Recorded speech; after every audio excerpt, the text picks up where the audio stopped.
What's up, people? Orseofkorse here, coming at you with another Paragon deck build. Today, we're going to be looking at the new hero, Drongo, and the way I'm going to be building him, and why.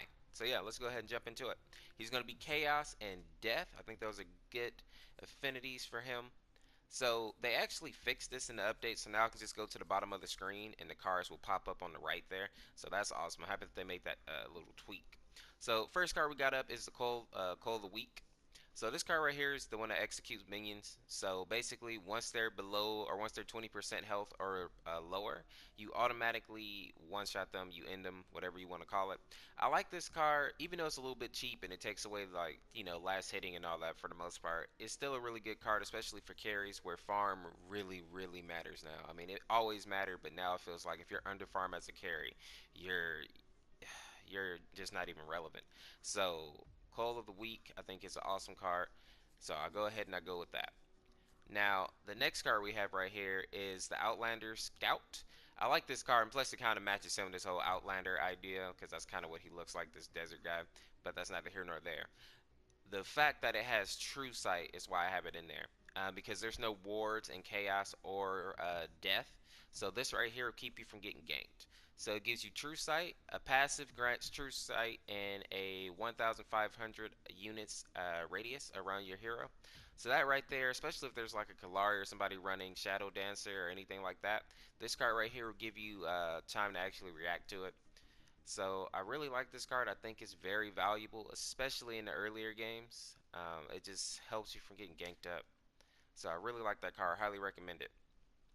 This card right here is Profiter. This is a very good card. I don't use it as often as I used to, I feel like, but it's still a really good card. It gives you 4 power and then wealthy minions. Earn 55 bonus gold for every enemy minion kills. Or for enemy minion kills. This card right here is awesome. This card will help you farm up so much more quickly, and as long as you don't die, that's the thing. I feel like as a carry, sometimes, especially if you're running this card or Hellfire, you get carried for obvious reasons. So keep that in mind. Great card, but people will be out to kill you because they know how good it is. So let me see. Now, next we have a Nitro Boost. This card right here, I put it in there just for a little extra escapability because sometimes, you don't always have vision. You don't always see the opponent coming up, even if you do have vision. Sometimes you get distracted. This card right here is Nitro Boost. It gives you the 11 attack speed, which is cool. But more importantly, it gives you the ability to sprint.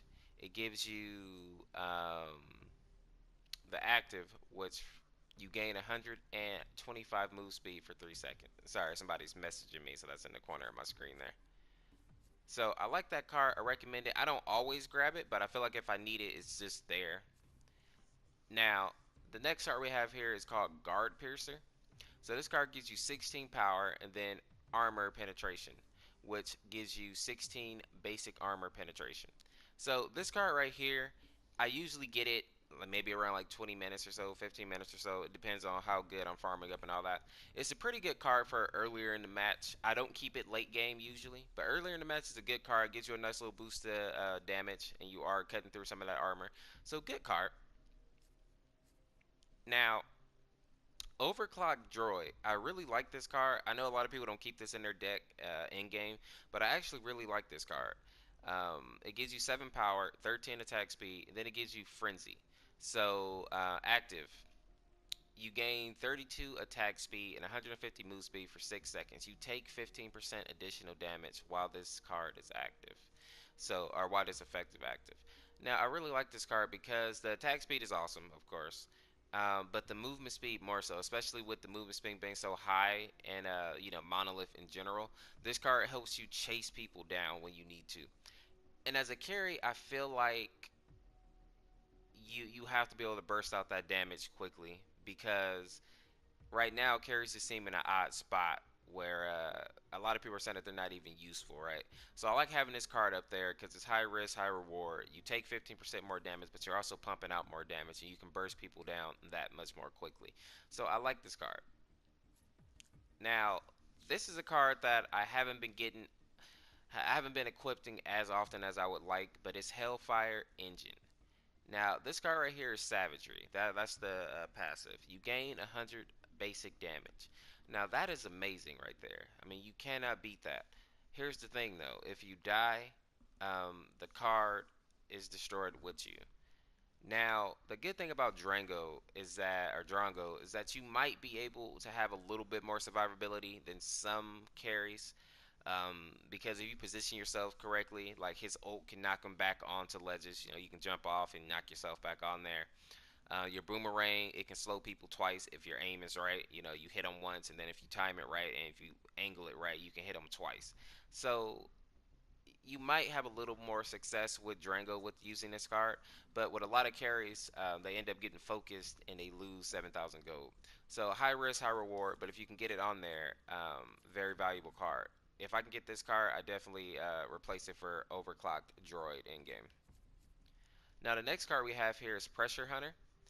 10 power, 13 attack speed. The passive deal 2 bonus damage to targets with more vitality than you. Amount is increased by vitality difference. So this card is really good because it helps you burst down very tanky heroes. So like I'm thinking the Severogs or the Godmother Kwongs back. Well, maybe not so much now, but back when.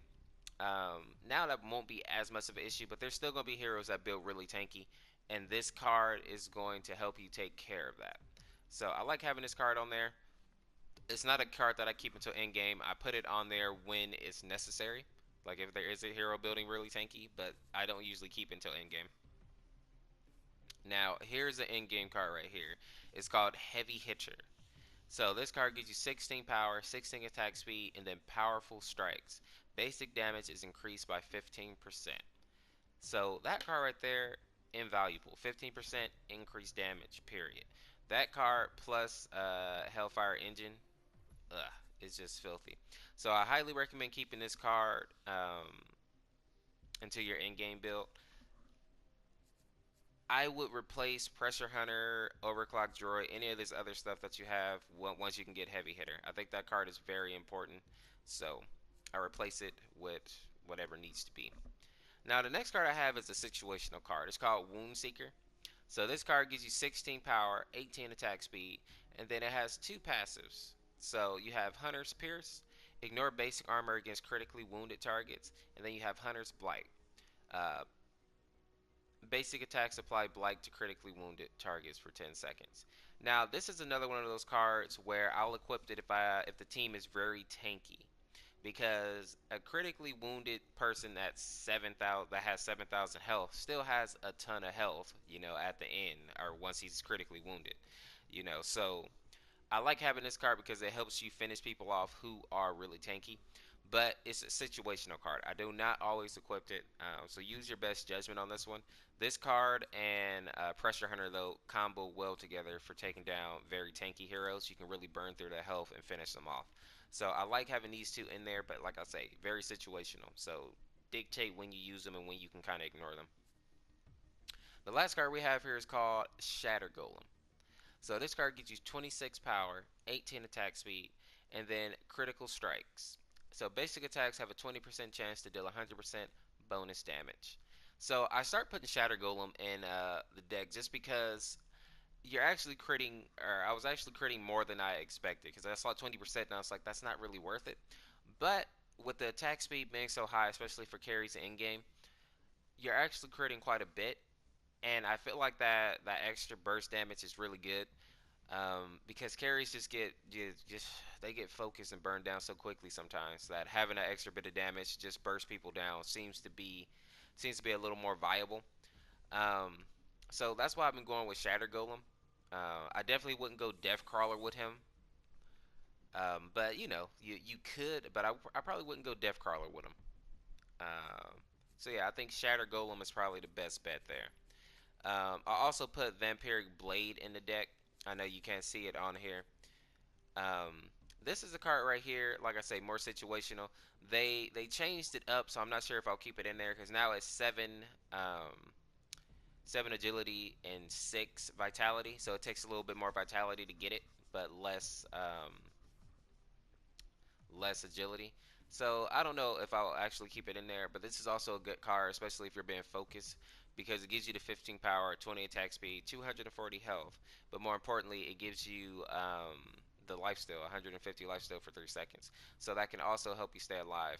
Passive, you get 10% lifesteal. So not bad. It can help you survive. So that's something to think about. Now, as we get over here to the gems, I have improved killing blows, so you gain 5 bonus gold while killing enemy minions. You can go with the health potion if you like. That's up to you. I have Ruthless. You deal an additional 2% basic damage to heroes for every 10% of enemies missing health. So I like this right here. Just helps you deal more damage, which is always nice. Then I have Multi-Shot. So 3.5 attack speed, and then you fire 2 additional projectiles, each dealing 60% basic damage. So I think they might have lowered that down a little bit, but Multi-Shot's still good. Empowered Rounds. So every 5th basic attack, it deals an additional 100 ability damage. I like this because if you're pairing that with his, what was it, Uranium Rounds? I'm probably saying that wrong. But his ability that dots you up, it will make it so that you do additional damage. So those two pair really well together. Oh, sorry, people are still messaging me. And then Relentless Pursuit. So 2.5 power and then 20% mana regen. Now, right here, your passive. Your attacks no longer apply a combat penalty, which means that you don't get slowed down. So you can just fire and run, pretty much run and gun. So I like that. No penalties are awesome, especially if your enemy is backpedaling for whatever reason. And the last gem that I have is Healing Towers. So passive, you gain 2.2 health regen and 1.2 mana regen while near your towers or structures in general. So that's what I'm running for Drongo right now, and that's kind of my rationale for doing it. I'm going to go ahead and take a look at Drongo, talk about his moveset and all that real quick, and then we're going to get into the live stream and actually try him out. All right, people. So now we're going to take a look at his moveset here. So we have his first ability, which is Pistol Shot. So range basic attack, dealing 55 basic damage. So nothing special there, just his auto attacks. 55 basic damage, so you know he is a carry, deals pretty good damage. Old Rusty. So Drongo throws out a long-range boomerang that returns to him once it hits the world or travels 1,800 units. So thing to note here, it has a pretty good range. So the boomerang does 47.845 ability damage and applies a minus 175 movement speed slow for 1.5 seconds for to enemies. It hits both on the way and on the way in and on the way out. So thing to note there, if you can aim very well and you can control your boomerang, because you can control it based on the way that you look, you can hit people twice and you can slow them twice, deal that damage twice. So I was playing around with it in a bot match, and it's kind of hard to get used to, especially if the opponent is moving, obviously, you know, with PvP. But you can technically slow people twice, which is very good if you can master that. So that's something to keep in mind. Oh, Rusty is very valuable. Now, the next thing we have is the gag grenade. So Drongo tosses a tear gas grenade that creates a 375 unit area of silence for 3 seconds. Now, this is good and all, but it has such a low radius that it's not anything crazy. So keep that in mind, because a lot of people think he's going to be like the end of Countess, and that may not be true, because this gag grenade does not have a large range. Yes, it can probably stop her from ulting on you in particular if you throw it on yourself, but it's not going to stop her Dark Tide, because her range on Dark Tide is ridiculous. So she can stand right outside your gag grenade and still burst you down. I mean, especially if she has like red zone. So keep that in mind. Gag grenade is awesome, but it's not gonna be just the ultimate counter to Countess. You're still gonna have to, you know, do some other stuff. So just keep that in mind. So his next move is called Rad Rounds. So basically what he does, he loads his gun up with these uranium bullets and he shoots you. And he has, like, starting at level 1, he has 3 bullets that have uranium tips. So if he hits you with those, if he hits you with all 3, he deals basically 170 damage.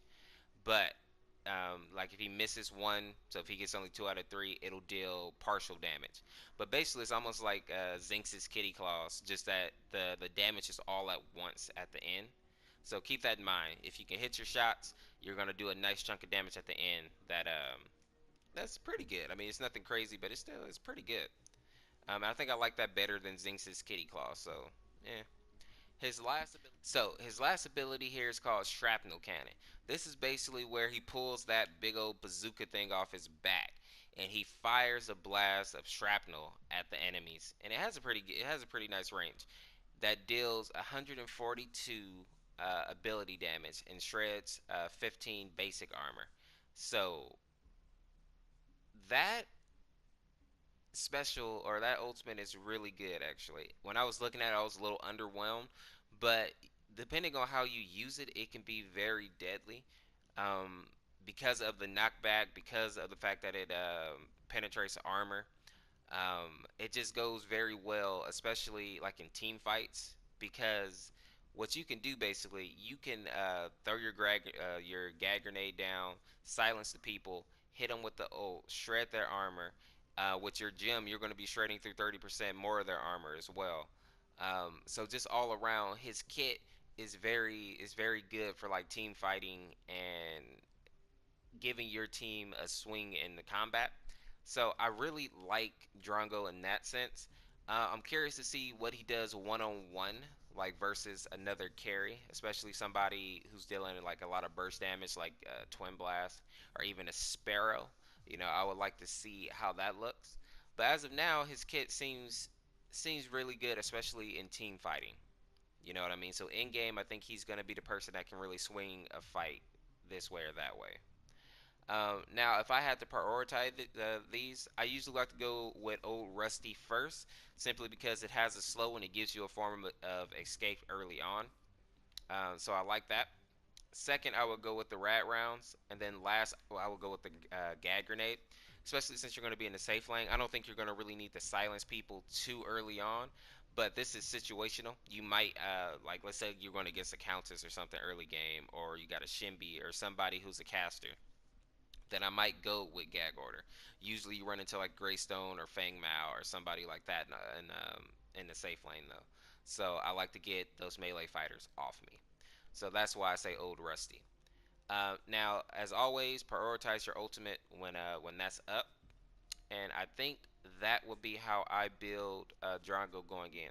So we're gonna start our live stream here pretty soon to see what the boy looks like in action, so we can get a little more data on him. But this is what I'm running, and this is kind of a little information about Drongo. Let me know if you like this video. I know it's a little bit longer. Sorry about that. But if you liked it, make sure to drop a like, subscribe if you're not subscribed already. Let me know down in the comments how you're building Drongo and why. And yeah, hopefully I'll see you in the live stream. All right, people. This is Orseofkorse. We will see you in the next one. Have a good one. Peace.